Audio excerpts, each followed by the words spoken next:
Yo soy el que borro tus rebeliones por amor de mí mismo, y no me acordaré de tus pecados.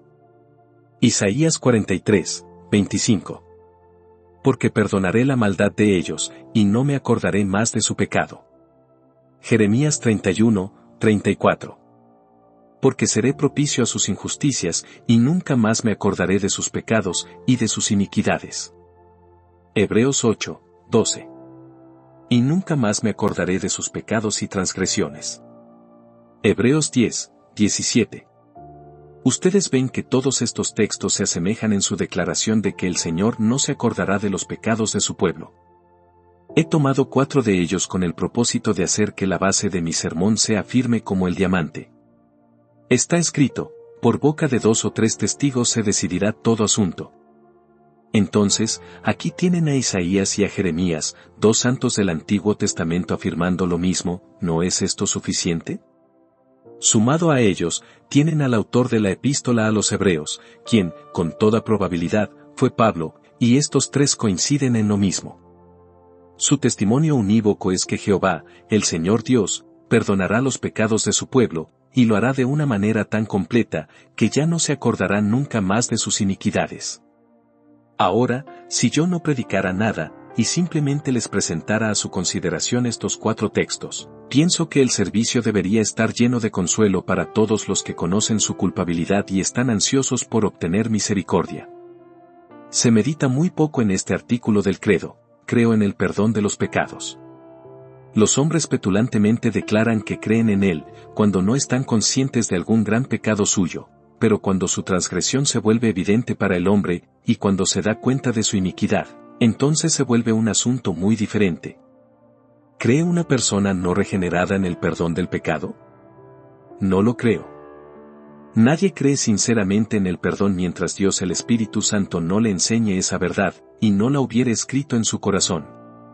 De ninguna verdad revelada se duda y se descree tanto como de esta, la más clara de todas las revelaciones, que el Señor es clemente y misericordioso, y que está dispuesto a pasar por alto las iniquidades de su pueblo. Los hombres descreen en cuanto a sí mismos, y dudan en cuanto a los demás cuando el asunto está claramente probado. Cuando los pecados de un hombre son puestos delante de él, a la luz del rostro de Dios, su primer instinto es temer que sean completamente imperdonables. Aunque no expresara su incredulidad con tantas palabras, sin embargo, en el secreto de su alma, esa terrible convicción se apodera de él y oscurece cada ventana de esperanza. Mira a la ley de Dios y mientras contempla en esa dirección, ciertamente concluye que no hay remisión, pues la ley no sabe nada del perdón. Afirma, haz esto, y vivirás, desobedece, y morirás. La ley fue enviada únicamente para convencer y para condenar. Por la ley viene el conocimiento del pecado, y por su poder los pecadores son encerrados en la prisión de la desesperación, de la cual únicamente nos puede liberar el Señor Jesús. Lo que afirma la ley, lo apoya también el entendimiento, pues en el interior del hombre que ha despertado está la memoria de sus ofensas pasadas, y, por causa de ellas, su conciencia juzga a su alma y la condena de la misma manera que lo hace la ley. Dios ha de castigar la maldad, es la expresión de la conciencia. No sería el juez de toda la tierra si no hiciera lo justo, y si hace lo justo, ha de castigar mis rebeliones con la pena señalada. Así, el trueno del Sinaí es reverberado por la conciencia. Mientras tanto, muchos instintos e impresiones naturales apoyan e incrementan los clamores de la conciencia, pues el hombre sabe en su interior, como resultado de la observación y de la experiencia, que el pecado acarrea su propio castigo, percibe que es un cuchillo que corta la mano del que lo blande, y una espada que mata al hombre que la utiliza. Como siente que no puede pasar por alto fácilmente las ofensas cometidas por sus semejantes, concluye que el Señor no puede perdonar gustosamente.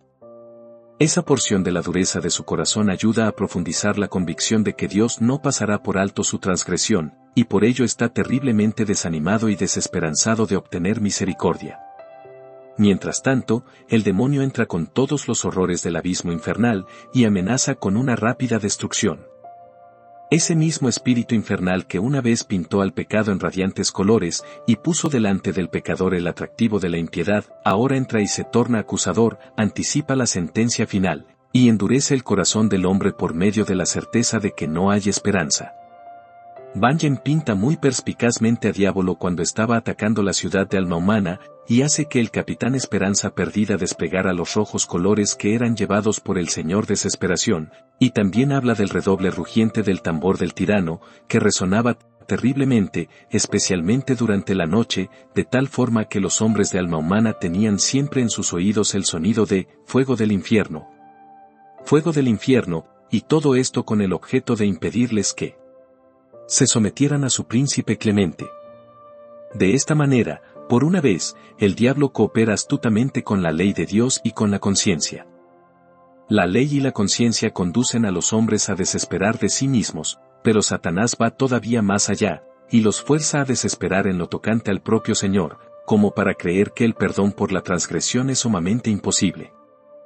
El pecador convencido es capaz de creer que la misericordia puede ser mostrada a otros, pero en cuanto a sí mismo, él firma su propia sentencia de muerte, y labora bajo la plena persuasión de que los actos de la misericordia de Dios no pueden nunca extenderse a él. Ningún cepo puede retener a un hombre tan firmemente como sus propios miedos culpables. El látigo del verdugo nunca torturó a los hombres más cruelmente como lo hace la conciencia que ha despertado. Intentaré tratar con los desalentados en este momento, y que el Espíritu Santo, el Consolador, me ayude a consolarlos. Y nuestro primer tema es este: hay perdón. Todos nuestros 4 textos nos enseñan esa doctrina con gran claridad. ¿No es esa una sublime verdad? Yo soy el que borro tus rebeliones por amor de mí mismo, y no me acordaré de tus pecados. ¿Acaso Pablo no lo expresa dulcemente como salido de la propia boca de Dios? ¿Nunca más me acordaré de sus pecados y de sus iniquidades? Recuerden cómo el salmista, en el Salmo 130, hace de esto una nota especial de agradecimiento: pero en ti hay perdón, para que seas reverenciado.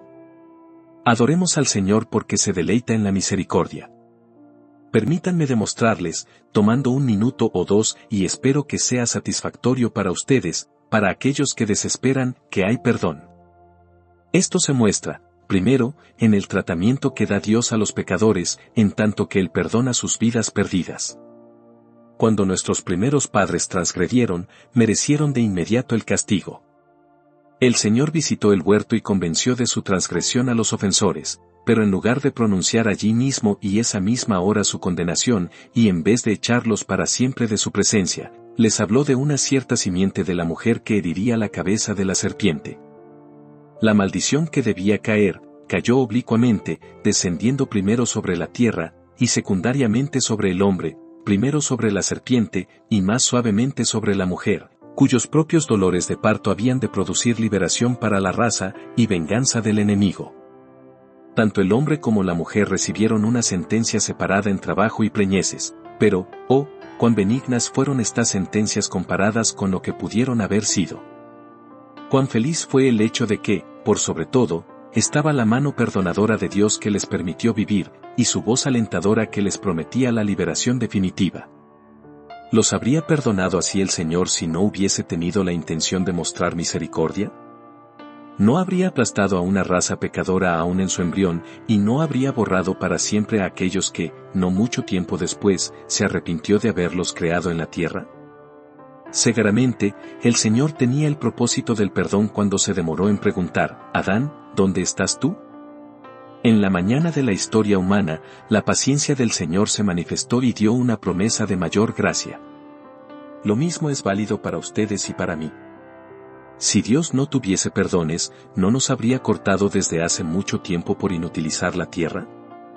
Pecamos temprano en nuestras vidas, haciendo el mal con gran desenfreno y terquedad, de acuerdo a la obstinación de nuestros corazones.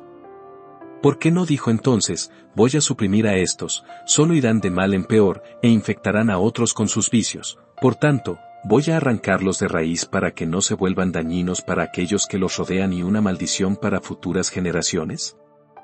Pero no, incluso aquel blasfemo no fue herido de muerte cuando imprecó la condenación sobre sí. Tú, que eres quebrantador del día domingo, no fuiste cortado cuando hiciste que el día santo del Señor fuese una oportunidad para la perversión. El que miente no fue convertido en un terrible ejemplo de juicio como Ananías y Zafira. El que se distinguió por oponerse a Dios no fue tragado rápidamente como Coré, Datán y Abiram. No, todos ellos han sido preservados, preservados hasta este día, ¿y con qué fin, crees tú? Seguramente, la paciencia de Dios es arrepentimiento, y el arrepentimiento es misericordia. Dios espera largo tiempo porque no quiere la muerte de nadie, sino que se vuelvan a Él y vivan. En segundo lugar, ¿por qué instituyó Dios la ley ceremonial si no hubiere formas de perdonar la transgresión? ¿Por qué los novillos y los corderos ofrecidos en sacrificio? ¿Por qué el derramamiento de sangre si Dios no hubiera tenido la intención de borrar el pecado? ¿Por qué los holocaustos en los que Dios aceptaba la ofrenda del hombre si el hombre no pudiera ser aceptado? Ciertamente él no podría ser aceptado si era considerado culpable. ¿Por qué los sacrificios de paz en los que Dios festejaba con el oferente y los dos se unían compartiendo de ese único sacrificio? ¿Cómo podría ser esto a menos que Dios tuviera el propósito de perdonar y de entrar en comunión con los hombres? Yo confieso que no puedo entender la institución del sacerdocio y del sacrificio a menos que existiera el propósito de otorgar misericordia por medio de ellos.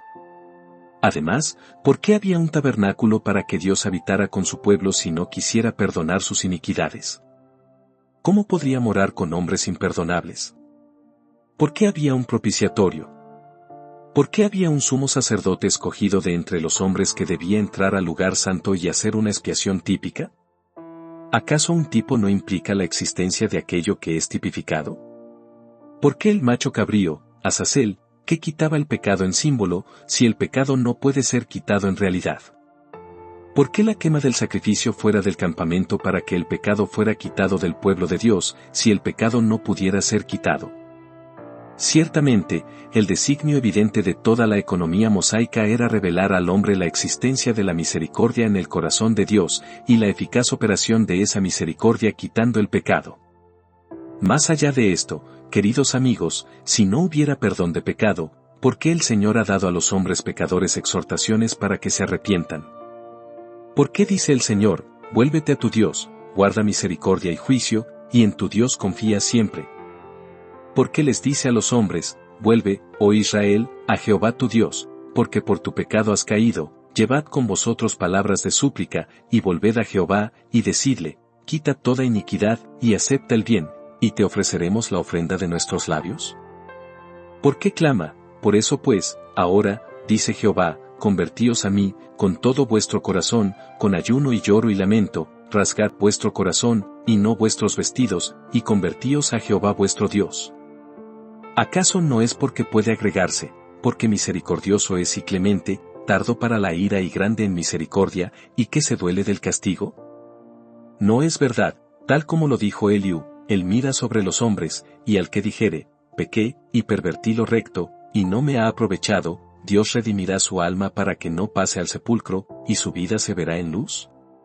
Si el pecado no pudiera ser perdonado, ¿por qué bajo el Evangelio se nos ordena que exhortemos a los hombres a que se arrepientan del pecado, a confesar sus pecados, y a abandonarlos? ¿No podría haber dicho el Señor, que se queden solos, su arrepentimiento es inútil, no hay misericordia disponible para ellos, por tanto, que continúen en su iniquidad hasta que sus propios caminos los destruyan? Incluso el clamor de Juan el Bautista de, arrepentíos, arrepentíos, es una nota de esperanza para los transgresores. Dios, habiendo pasado por alto los tiempos de su ignorancia, ahora, bajo el gobierno del Evangelio, manda a todos los hombres en todo lugar, que se arrepientan, porque el arrepentimiento tiene la promesa de que el pecado será borrado. Si lo consideran, verán que debe haber perdones en la mano de Dios, pues de lo contrario, ¿cuál sería el motivo de la institución de la adoración religiosa entre nosotros hasta este día? ¿Por qué se nos permite orar en secreto si no pudiéramos ser perdonados? ¿Cuál sería el valor de la oración en lo absoluto, si ese primero y vital favor del pecado perdonado estuviera completamente más allá de nuestro alcance? ¿Por qué se nos permite cantar las alabanzas de Dios? ¿Por qué nos ha dado el Espíritu Santo el libro de los Salmos? ¿Por qué se nos pide que usemos salmos e himnos y cánticos espirituales? Dios no puede aceptar las alabanzas de hombres sin perdón, los adoradores deben ser limpiados antes de que se puedan acercar a su altar con su incienso. Sí, entonces, se me enseña a cantar y a dar gracias a Dios, ha de ser porque su misericordia es eterna. ¿Acaso espera Dios que los condenados le alaben? ¿Acaso nos encerrará en la cárcel para una muerte cierta, y, sin embargo, espera que cantemos aleluyas en alabanza suya? No puede ser así. Que nos haya ordenado orar y alabar, indica un designio de misericordia para los hijos de los hombres. Vamos, queridos amigos, ¿acaso habría dos ordenanzas especiales de la casa de Dios, si en esa casa no hubiera remisión del pecado?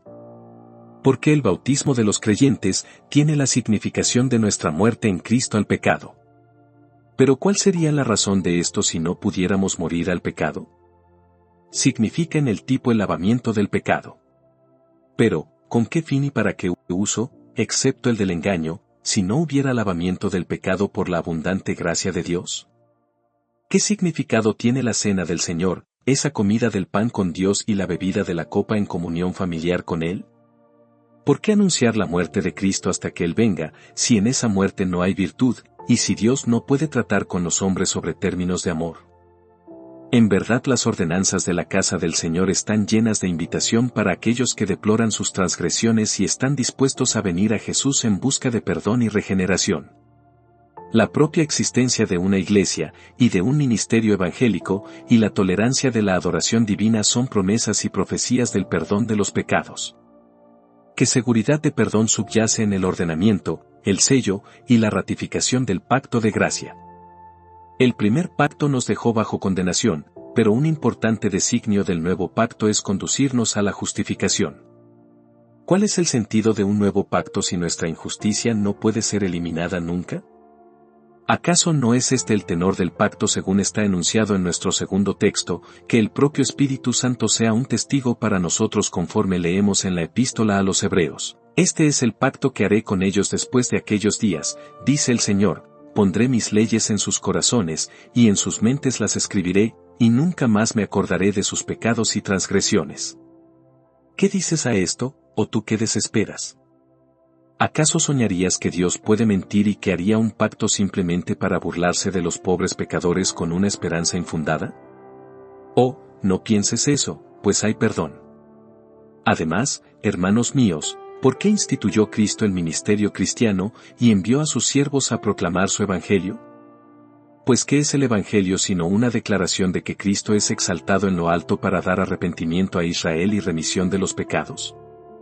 ¿Acaso su grandiosa promesa no es esta, que Dios quitará nuestras transgresiones cuando creamos en Jesucristo, nuestro grandioso sacrificio? Creo en el perdón de los pecados, y si no fuera así, entonces la cruz se habría vuelto una nulidad, y la muerte del unigénito sería un terrible error. ¿Con qué fin esa herida sangrantes? ¿Con qué objeto esa cabeza coronada de espinas?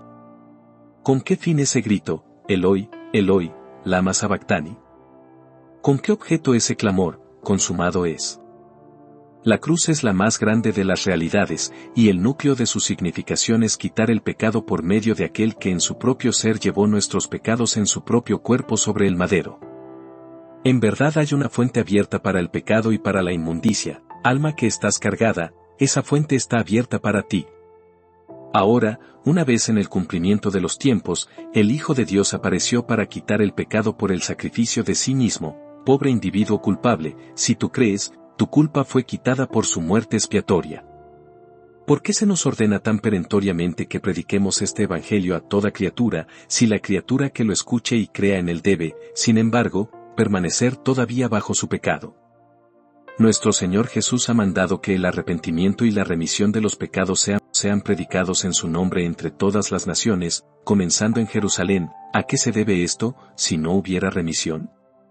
El genuino amor de Dios es manifestado en su deseo de que hasta los últimos confines de la tierra sea proclamado que la sangre de Jesucristo su Hijo nos limpia de todo pecado. Todo pecado y blasfemia será perdonado a los hombres. Transporten, oh vientos, la historia, y ustedes las aguas, circúlenla, hasta que como un océano de gloria se desparrame de polo a polo. Hay perdón. Por medio del nombre de Jesús, quien quiera que crea en él, recibirá la remisión de los pecados. Por medio de él se os anuncia perdón de pecados. De todo aquello de que por la ley de Moisés no pudisteis ser justificados, en él es justificado todo aquel que cree. Pablo dice, Dios también os perdonó a vosotros en Cristo, y así es. Ahora, Ustedes no necesitan argumentos adicionales, pero si los necesitaran, me aventuro a ofrecer este. ¿Por qué se nos enseña en ese bendito modelo de oración que nuestro Salvador nos dejó, a decir, perdónanos nuestras deudas, como también nosotros perdonamos a nuestros deudores, o, perdónanos nuestras ofensas, como también nosotros perdonamos a los que nos ofenden? Es evidente que Dios tiene el propósito de que demos una absolución real, verdadera y sincera a todos los que nos han ofendido. No tiene el propósito de que juguemos al perdón, sino que debemos realmente y de todo corazón perdonar libre y sinceramente a todos aquellos que nos hayan hecho algún mal del tipo que fuera. Sí, pero entonces Él ha vinculado con ese perdón nuestra oración pidiendo misericordia, enseñándonos a pedir que nos perdone como nosotros los perdonamos a ellos. Si, entonces, nuestro perdón fuera real, también lo sería el suyo; si el nuestro fuera sincero, también lo sería el suyo; si el nuestro fuera completo, también lo sería el suyo, aunque lo sería mucho más, en el sentido de que el grandioso Dios de todo, es mucho más lleno de gracia de lo que jamás podamos serlo nosotros, pobres criaturas caídas. Una estrella de esperanza brilla sobre el pecador en la oración del Señor en esa petición particular, pues pareciera decir, hay un perdón real, verdadero y sincero de Dios para ti, así como hay en tu corazón un perdón real, verdadero y sincero para aquellos que te ofenden. Esfuérzate en perdonar realmente y de corazón a otros, pues tu propio perdón ha de ser medido de conformidad a eso. Procura hacerlo. El mejor de todos los argumentos es este: Dios ha perdonado de hecho a multitudes de pecadores. Hemos leído en la Santa Escritura acerca de hombres que caminaron con Dios y recibieron este testimonio, que agradaron a Dios, pero no hubieran podido agradar a Dios si sus pecados todavía lo provocaran a ira; por tanto, debe haber borrado sus pecados. Esos santos del Antiguo Testamento que eran favorecidos divinamente, con quienes Dios sostuvo una dulce comunión, a quienes dio un maravilloso poder en oración, en quienes mostró la majestad de la fe, todos ellos debieron haber sido hombres perdonados, pues el Señor no habría podido caminar con ellos, ni morado en ellos, ni obrado por ellos, ni manifestado su gloria en ellos, si no los hubiera perdonado. Pero no necesito hablar de épocas pasadas; hay muchas personas sentadas entre ustedes en este día, que, si les preguntaran, les dirían que gozan de un claro sentido del pecado perdonado. Ellos recuerdan muy bien aquel día feliz cuando Jesús les lavó sus pecados, y su estado de paz, de gozoso privilegio, y de esperanza expectante, es para ellos intensamente deleitable, y puede ser para ustedes un testimonio evidente de que la remisión del pecado es una experiencia real, y es conocida en medio del pueblo de Dios en este día. El pecado puede ser todavía quitado, la mancha que parecía indeleble puede ser lavada, hasta que todo sea blanco como la nieve, por medio de la preciosa sangre de Cristo. Nuestros textos, todos ellos lo declaran, diciendo al unísono: perdonaré la maldad de ellos, y no me acordaré más de su pecado. Que Dios el Espíritu Santo haga uso de estos argumentos para el consuelo de cada pecador que busca aquí y de muchos más que lean este sermón. 2. En segundo lugar, este perdón es equivalente a olvidar el pecado. Esto es una maravilla para mí, una maravilla de maravillas, que Dios diga que hará lo que en algún sentido no puede hacer, que use un lenguaje que incluye una imposibilidad, y que sin embargo, sea estrictamente verdad, como es su propósito. El perdón de Dios del pecado es tan completo que Él mismo lo describe como no recordar nuestra iniquidad y transgresión. He dicho que hay una imposibilidad en ello, y en efecto la hay, porque el Señor no puede, en estricta precisión del lenguaje, olvidar algo; el olvido es una debilidad, y Dios no tiene debilidades. El Señor no ejercita la memoria como lo hacemos ustedes y yo. Nosotros recordamos el pasado, pero Él no tiene pasado; todas las cosas son presente para Él. Dios ve todo de inmediato, mediante una percepción intuitiva; el pasado, el presente, el futuro están delante de Él en una mirada. No podemos hablar, excepto a la manera de los hombres, diciendo que el Señor Dios tiene memoria, y, sin embargo, cuán bendito es que Él mismo use el lenguaje que es corriente entre nosotros, y se represente a semejanza de un hombre, y luego diga: nunca más me acordaré de sus pecados y transgresiones. Él quiere que sepamos que su perdón es tan verdadero y profundo que equivale a un absoluto olvido, una total amnesia de todo el mal realizado por los que son perdonados. Ustedes saben lo que hacemos cuando ejercitamos la memoria. Hablando popularmente, un hombre almacena una cosa en su mente, pero cuando el pecado es perdonado, no es acumulado en la mente de Dios. Un cierto asunto ha ocurrido, y lo recordamos, lo atesoramos en nuestra memoria. Leemos que María guardaba todas estas cosas, meditándolas en su corazón. Convertimos a nuestra memoria en una especie de bodega, y allí las cosas son preservadas, como frutos de otoño, almacenadas para ser usadas luego. Consideramos que un hombre que tiene buena memoria es afortunado, porque puede acumular cosas en su cerebro que puede alcanzar en el momento necesario. El Señor no hará esto con nuestros pecados. Él no los guardará en sus archivos, no le dará acomodo en la casa. El registro de nuestro pecado no será atesorado en la tesorería divina, no clamaremos con Job, tienes sellada en saco mi prevaricación, y tienes cosida mi iniquidad. En cuanto a los impíos, sus pecados están escritos con una pluma de hierro, y la medida de su iniquidad se está llenando diariamente, hasta que sea derramada sobre su propia cabeza. Sus pecados les han precedido en el tribunal, y están clamando a gritos por venganza. En cuanto al pueblo de Dios, su caso es diferente, el Señor no les imputa sus iniquidades, y no las atesora contra un día de ira. Por supuesto que el Señor recuerda sus fechorías, en el sentido de que Él no puede olvidar nada, pero judicialmente, como un juez, Él olvida las transgresiones de los que son perdonados. No están delante de Él en la corte, y no caen bajo su rango oficial de visión. Al recordar, los hombres consideran también y meditan sobre las cosas, pero el Señor no pensará en los pecados de su pueblo. Un mal atroz tiene la propensión a acaparar nuestros pensamientos. A menudo arroja su sombra sobre la mente, y no te puedes deshacer de él. He conocido a algunas personas que rumian una ofensa como una gallina cubre a sus polluelos bajo sus alas.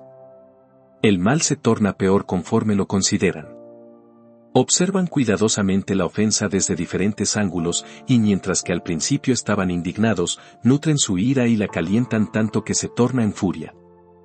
Al principio, habrían estado satisfechos con una apología, pero cuando han reflexionado sobre la injusticia, esta parece tan atroz, que demandan venganza contra el ofensor. El Señor misericordioso no hace eso con los que se arrepienten. No, pues Él dice, nunca más me acordaré de sus pecados y transgresiones. El corazón del grandioso Padre no medita en los agravios que hemos cometido, su mente infinita no está rumiando dentro de sí el relato de nuestras iniquidades. Ah, no. Si hemos acudido apresuradamente a Cristo buscando refugio, el Señor nunca más se acuerda de nuestro pecado. El registro de nuestra iniquidad es borrado, y el juez no guarda una memoria judicial de él. Algunas veces casi has olvidado algo, y se ha alejado bastante de tu mente, pero ocurre un evento que lo recuerda tan vívidamente que pareciera como si hubiese sido perpetrado solo ayer. Dios no se acordará del pecado de los que son perdonados. Yo he sido bendecido, gracias a Dios, con una espléndida memoria para olvidar lo que alguien diga o haga en mi contra. Lo olvido, no porque intente hacerlo, sino porque no puedo evitarlo, y por eso no reclamo ningún crédito por ello. El otro día cuando estaba hablando amablemente con una persona, alguien más me recordó que este hombre me había hecho una gran injusticia hacía años. Yo no me acordaba de ello, y cuando fue traído ante mi mente, yo estaba agradecido por haberlo olvidado, porque de esa manera podía tratar honestamente al hombre como un amigo, como en verdad lo es ahora. La ocurrencia fue desterrada de mi mente hasta que mi memoria fue refrescada al respecto. La memoria del Señor misericordioso no puede ser refrescada en lo relacionado a los pecados de su pueblo, han partido más allá de todo recuerdo. Cuanto está lejos el oriente del occidente, hizo alejar de nosotros nuestras rebeliones. Tampoco habrá un día oscuro en el que súbitamente el Señor diga, he estado tratando a este hombre con gracia, pero ahora recuerdo lo que hizo en los años pasados, y debo cambiar mi tono. Recuerdo esa blasfemia que profirió, esa indulgencia criminal en la que cayó, esa borrachera, esa acción deshonesta, esa terrible hipocresía, y aunque he sido amable con él, en justicia he de cambiar mi curso, y castigarlo. No, este no será nunca el caso con nuestro Señor perdonador. Nunca más me acordaré de sus pecados y transgresiones. Nunca más. Dejen que los ecos de esas palabras vayan resonando a lo largo de las cámaras de la desesperación, nunca más. ¿Acaso no hay música en las dos palabras? La memoria de Dios no será refrescada nunca. Las transgresiones de su pueblo están muertas y enterradas con Cristo, y nunca tendrán una resurrección, no me acordaré de sus pecados. Además, este hecho de no acordarse significa que Dios no buscará nunca alguna expiación adicional. El apóstol dice, pues donde hay remisión de estos, no hay más ofrenda por el pecado. El único sacrificio de Jesús ha puesto un fin al pecado. Bajo la antigua ley ofrecían un sacrificio expiatorio, pero necesitaban ofrecerlo una y otra vez. Había una recordación de los pecados hecha cada año en el día de la expiación, pero ahora el bendito ha entrado una vez para siempre tras el velo, y ha quitado el pecado para siempre por el sacrificio de sí mismo, de tal manera que ya no queda más sacrificio por los pecados.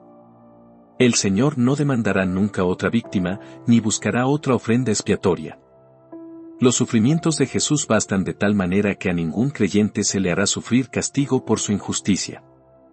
Miren esa ficción del purgatorio que está regresando a la Iglesia de Inglaterra, y que es apetecida por ciertos disidentes. Están comenzando a creer en una forma modificada de purgatorio, y este es un signo oscuro de los tiempos. El purgatorio ha remunerado muy bien al Papa, es la provincia más opulenta de sus dominios, y ha provisto su despensa copiosamente. Pero ¿cómo puede el pueblo de Dios ir al purgatorio? Pues si fueran al purgatorio, irían allí por pecados que Dios no recuerda, y así, no podría dar una explicación para enviarlos allá. No poseo una comunicación auténtica por medio de la cual describir el purgatorio, pero de acuerdo al reporte de la Iglesia romana, es un lugar terrible. Ahora, si los verdaderos creyentes fueran allí, entonces Dios en efecto recuerda sus pecados, que Él mismo dice que no recordará, o, de lo contrario, los castiga por pecados que no recuerda. ¿Acaso oyeron alguna vez de un juez que enviara a un hombre a prisión por un crimen que el juez no recordara? ¿Acaso Dios perdona y olvida y sin embargo castiga? Les ruego que no crean bajo ningún concepto en un estado intermedio en el que el pecado pueda ser expiado o la condición del hombre pueda ser alterada. Cuando mueran irán ya sea al cielo o al infierno, y será de manera directa, y su estado en cualquiera de los casos será permanente, y fijado eternamente sin la posibilidad de un cambio. Esta doctrina es la piedra angular del protestantismo, y si fuera quitada, queda un vacío en el que todas las doctrinas cerradas del papado prontamente encontrarían un nido. Permanezcan firmes en la verdad revelada en la Escritura, y únicamente en ella. Los impíos irán al castigo eterno, y los justos a la vida eterna. Si eres perdonado, Dios no recordará nunca tus pecados, de tal forma que, bajo ningún concepto, tendrás que hacer una expiación por ellos alguna vez. Además, cuando se dice que Dios olvida nuestros pecados, significa que Él no nos castigará nunca por ellos. ¿Cómo podría hacerlo cuando los ha olvidado? También significa que Él nunca nos reprochará por ellos. Da a todos abundantemente y sin reproche. ¿Cómo podría reprocharnos por lo que ha olvidado? Ni siquiera nos acusará de ellos. Vean lo que dice Ezequiel: todas las transgresiones que cometió, no le serán recordadas. El apóstol valerosamente pregunta: ¿quién acusará a los escogidos de Dios? ¿Acaso lo hará Dios? Dios es el que justifica, ¿cómo entonces podría acusar? ¿Acaso lo hará Cristo? Él es el juez, pero Él no puede acusar, pues Cristo es el que murió, más aún, el que también resucitó, el que además está a la diestra de Dios, el que también intercede por nosotros. ¿Acaso Jesús intercede por nosotros y sin embargo nos acusa? ¿Acaso saldrán de la misma fuente aguas dulces y aguas amargas? No, eso no puede ser. El Señor ha olvidado nuestros pecados, y por tanto, no nos puede acusar nunca de ellos. Además, cuando el Señor dice, no me acordaré de sus pecados, eso solo puede significar esto, que no nos tratará menos generosamente por el motivo de que hayamos sido grandes pecadores. Tú que has sido el primero de los pecadores, Él no te pondrá en la segunda clase de cristianos, ni te tratará con un amor correspondiente a una segunda categoría. Él ni siquiera recordará que has pecado, sino que te tratará como si hubieses sido perfectamente inocente, y fueras totalmente limpio de toda iniquidad. Él no recordará tus culpas. Vamos, mira cómo el Señor toma a algunos de los peores pecadores, y los usa para su gloria. ¿Acaso no es esto una prueba de que ha cesado de recordar sus pecados? Cuando pienso en Pedro predicando en el día de Pentecostés y 3.000 personas siendo convertidas bajo su primer sermón, no pienso más en el delito de Pedro ni en el canto del gallo. Puedo ver que el Señor ha olvidado su triple negación, y lo ha puesto al frente para ser un ganador de almas. Pero el Señor Jesús no solamente usa a su pueblo, sino que lo honra grandemente. ¿Qué honores colocó sobre los apóstoles, esos hombres que lo abandonaron y huyeron en la hora de su pasión? Él le dice a cada uno de ellos, no me acordaré de tus pecados, pues los hace líderes de sus huestes, aunque hubieran sido un grupo de fugitivos y hubieran abandonado a su maestro en su hora de peligro.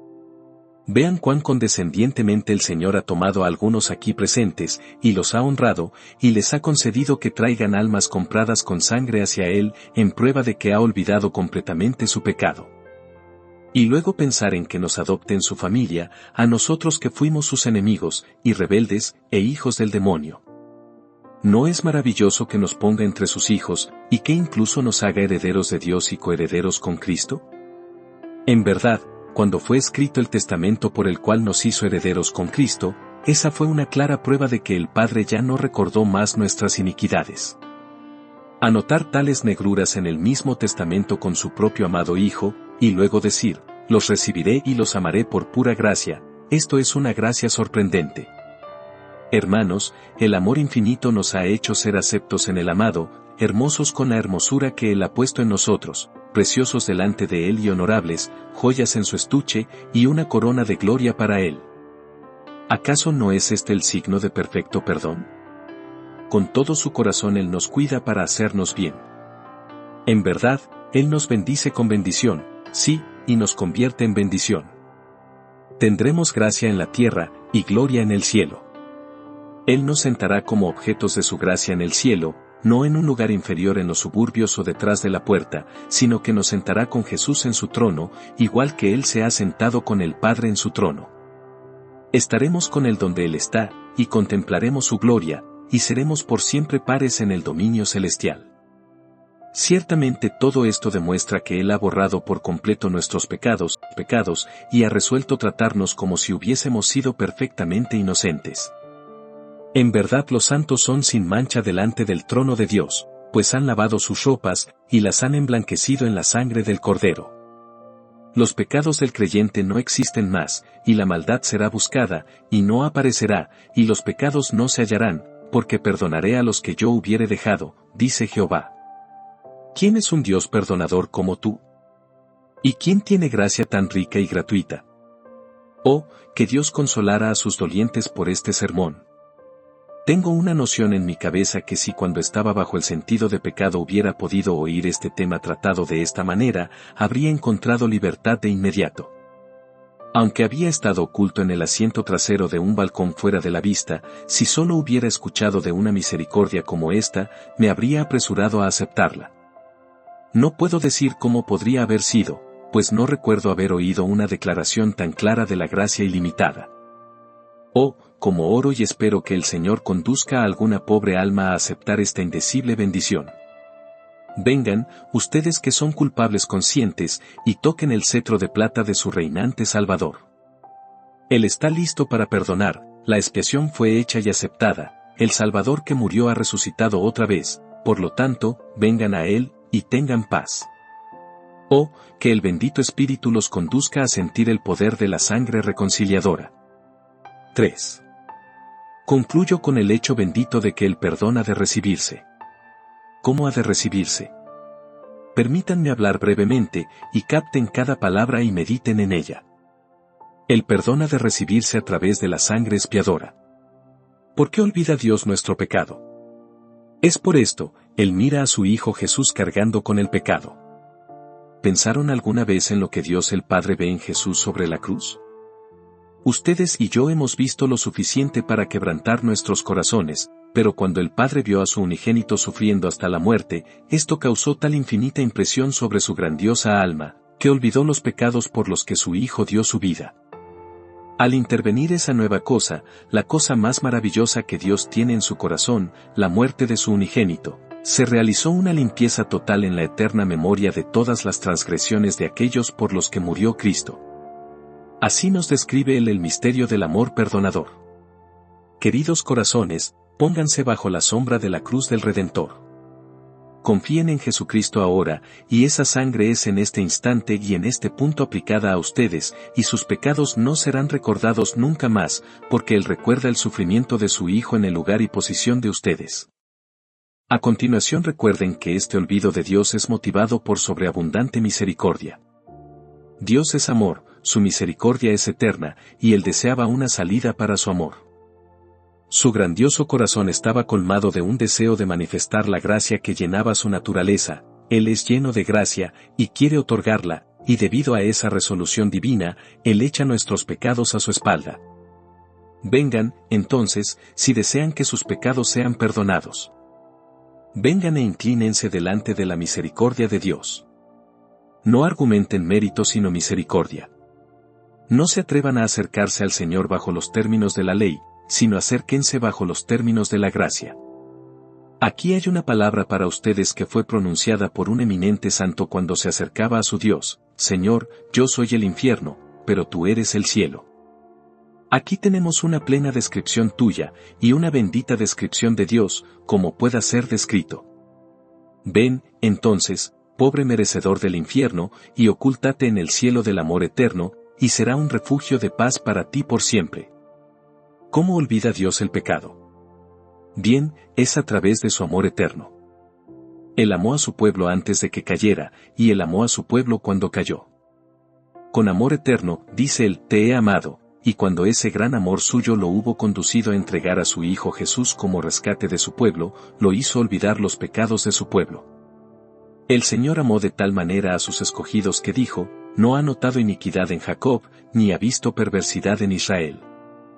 Habiendo mostrado su amor por el don de Jesús, ese amor ha cubierto una multitud de pecados. Entonces, ¿no ves que si quieres entrar en este perdón, este olvido del pecado, has de venir a Dios en los términos de su amor voluntario, y pedirle que te perdone porque su nombre es amor? Ten piedad de mí, oh Dios, conforme a tu misericordia, conforme a la multitud de tus piedades borra mis rebeliones. Además, Dios olvida los pecados de su pueblo, debido a la complacencia que tiene en ellos como criaturas renovadas y santificadas. Cuando oye sus clamores de arrepentimiento, cuando oye sus declaraciones de fe, cuando ve el amor que su Espíritu ha obrado en ellos, cuando los contempla creciendo más y más a semejanza de su amado Hijo, se deleita en ellos. Su gozo es cumplido en ellos. Él está muy complacido con ellos, y tiene comunión con ellos amorosamente. Observa sus signos de gracia y los acepta, y nunca más recuerda sus iniquidades. Oh, entonces tienes que venir a Dios, y pedirle que te cambie, y que te renueve, para que tenga complacencia en ti. Ven y suplícale que puedas nacer de nuevo y que seas hecho una nueva criatura en Cristo Jesús, pues esto es necesario si eres perdonado. No puede haber perdón de pecado donde no hay una renovación de corazón, y eso debe venir de Dios por su gracia soberana únicamente. Oh, tú que quieres recibir el perdón del pecado, ven por él esta mañana de la manera señalada por Dios. Arrepentíos, dice Él, esto es, lamenta tu pecado, cambia tu mente acerca del pecado y ódialo, aunque una vez lo hayas amado. Luego confiésalo, pues Él dice, reconoce, pues, tu maldad. Llega a casa y lamenta tu transgresión delante de tu Señor ofendido, sinceramente, plenamente, y con profunda pena, y entonces Él quitará tu pecado, pues está escrito que quien confiesa y abandona su pecado encontrará misericordia. Esta es la manera, entonces. Reconoce que eres culpable pero pide que no seas más culpable. Lo más importante de todo es, cree en el Señor Jesucristo, y serás salvo, y esa salvación incluye un acto de amnistía y olvido en cuanto a todos tus pensamientos, y palabras y actos pecaminosos. Confía en el Señor Jesucristo. Ese es el meollo del asunto. Confíate en las manos que fueron clavadas a la cruz por ti, confíate al amor del corazón que fue traspasado con una lanza, y de inmediato brotó sangre y agua. ¿Has hecho esto? Entonces incluso ahora mismo eres perdonado, tu pecado ha desaparecido, es arrojado en las profundidades del mar. Camina por esos pasillos con tu corazón danzando dentro de ti de deleite, pues nadie te puede acusar ahora, puesto que eres un creyente en el Señor Jesús. Dios no imputa iniquidad al hombre que se ha apoyado en el Salvador. Puedes irte y no olvides nunca tu pecado ni la misericordia que lo ha perdonado. Arrepiéntete siempre y alaba siempre al Señor. Honra el olvido de Dios cuando no recuerda tus delitos, y a partir de este momento proclama estas benditas nuevas a todo el que veas. Hay perdón, tal perdón como nunca se escuchó antes hasta que Dios mismo lo reveló cuando dijo de su pueblo, nunca más me acordaré de sus pecados y transgresiones. Que Dios los bendiga, queridos amigos, en adelante y para siempre. Amén.